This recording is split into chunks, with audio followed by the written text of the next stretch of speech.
এই স্ত্রী স্বামীর হাতে খাবার দিল, স্বামী হাতে খাবার ধরতেই পারলো না, পড়ে গেল। স্ত্রী বলল, কি তোমার হাতে জোর নেই? আর তখন স্বামী বলল, না হাতে জোর নেই, পড়ে গেল। আর স্ত্রী স্বামীর কথা শুনে অবাক হয়ে গেল, আরে তোমার মুখ কি এমন হয়ে গেছে, কথা বলতে কেন পারছো না?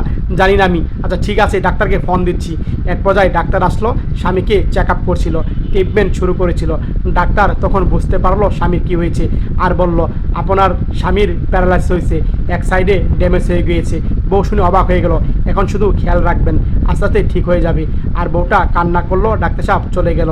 আর তখন স্বামী বুঝতে পারলো তার এই অবস্থা হয়েছে। স্বামীও মন খারাপ করলো, বউ মন খারাপ করলো। এক পর্যায়ে পরের দিন সকালবেলা স্ত্রী ঘরে পুজো দিচ্ছিল, আর এদিকে স্ত্রী তার স্বামী এদিকে আসছিল। আর দেখতে পেলো স্ত্রী পুজো দিচ্ছে, স্বামী খুশি হলো।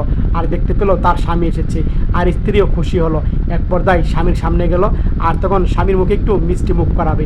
আর এক পর্যায়ে স্বামী তখন ক্যালেন্ডারের দিকে দেখালো, আর তখন বলল 17 তারিখ। আর বল 17 তারিখ আমাদের বিবাহবার্ষিকী না, ও অনুষ্ঠান করতে হবে।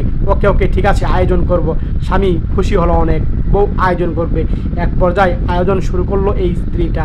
আর এক পর্যায়ে এদিকে ঘর সাজানো হয়ে গিয়েছে, আর স্বামী চেয়ারে বসে আনন্দ ফিল করছিল ঘর দুয়ার সাজানো দেখে। বলল, 1 মিনিট ওয়েট করো তুমি, আমি আসছি।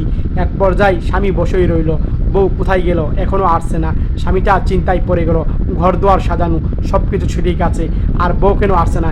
এদিকে তাকিয়ে দেখলো তার জন্য কেক নিয়ে আসছে। স্বামী আরও মহা খুশি হলো এই দৃশ্য দেখে। এক পর্যায়ে স্বামী আনন্দিত, স্বামীর সামনে কেকটা এইভাবে রাখলো, আর তখন স্বামীর হাত ধরে, স্ত্রীর হাত ধরে কেকটা কাটলো। আর তারপরে স্বামীকে খাওয়াবে, স্বামী কান্না করে দিল। আর তখন বউ বললো, এই সময় কান্না করে না, এখন আমাদের খুশির দিন, আল্লাহ পাক যা করে ভালোর জন্য করে। বউটা খুব সুন্দর করে আয়োজন অনুষ্ঠিত করলো। এক পর্যায়ে স্বামী অনেক খুশি হলো, অনেক আনন্দ পেল। এক পর্যায়ে তারা দুজনে খুব আনন্দ করছিল, আর তারা দুজনে খুব ফুর্তি করছিল। আর এক পর্যায়ে এই অ্যালবামটা ধরে ভাইটা কান্না করছিল। আর এক